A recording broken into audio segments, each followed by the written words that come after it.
சண்டிகர் விமான நிலையத்தில் நடிகையும் பாஜக எம்பியாக தேர்வாகி உள்ளவருமான கங்கனா ரணாவத்தை நேற்று சிஐஎஸ்எஃப் பெண் காவலர் குல்விந்தர் கவுர் கன்னத்தில் அறைந்தார். இது பெரும் சர்ச்சையான நிலையில் குல்விந்தர் கவுர் யார், அவரது பின்னணி என்ன என்பது பற்றிய பரபரப்பான தகவல்கள் வெளியாகியுள்ளன. நடிகையாக இருந்து அரசியலுக்குள் என்ட்ரி கொடுத்துள்ளவர் கங்கனா ரணாவத். நடந்து முடிந்த லோக்சபா தேர்தலில் இமாச்சல பிரதேச மாநிலம் மாண்டி லோக்சபா தொகுதியில் போட்டியிட்டார்.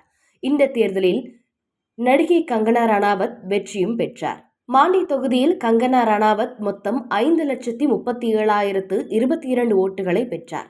அவரை எதிர்த்து போட்டியிட்ட காங்கிரஸ் கட்சியின் விக்ரமாதித்ய சிங் 4,62,266 ஓட்டுகள் பெற்றார்.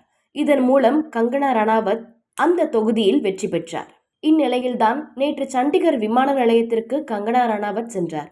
அப்போது அங்கு பாதுகாப்பு பணியில் ஈடுபட்டு இருந்த குல்விந்தர் கவுர் என்ற சிஐஎஸ்எஃப் கான்ஸ்டபிள் அவரது கன்னத்தில் பலாரென அறைந்தார். இந்த சம்பவம் பெரும் பரபரப்பை ஏற்படுத்தியது. இது தொடர்பாக வீடியோ வெளியிட்ட கங்கனா ரணாவத் பஞ்சாபில் தீவிரவாதம் அதிகரித்து விட்டது என குற்றம் சாட்டியிருந்தார். கங்கனா ரணாவத்தை அறைந்த அந்த அதிகாரியும் சஸ்பெண்ட் செய்யப்பட்டதோடு அவர் மீது அங்குள்ள போலீஸ் நிலையத்தில் வழக்கு பதிவும் செய்யப்பட்டது. இது தொடர்பாக அந்த அதிகாரி கூறுகையில், விவசாயிகள் போராட்டத்திற்கு ஆதரவாகத்தான் நான் கங்கனா ரணாவத்தின் கன்னத்தில் அறைந்தேன் என்றும் விவசாயிகளை அவர் அவமதித்தார் என்றும் கங்கனா மீது அவர் குற்றம் சாட்டினார். கங்கனா ரணாவத்தை தாக்குவதற்கு முன்பு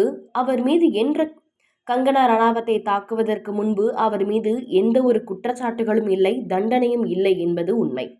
இருப்பினும் பொதுவெளியில் ஒரு அதிகார பலத்தில் இருப்பவர்களை தனது உள்நோக்கத்தோடு அவரை தண்டிக்க செய்தது மிகப்பெரிய தவறு என பலரும் சோசியல் மீடியாக்களில் தங்களது கருத்துக்களை பதிவிட்டு வருகின்றனர்.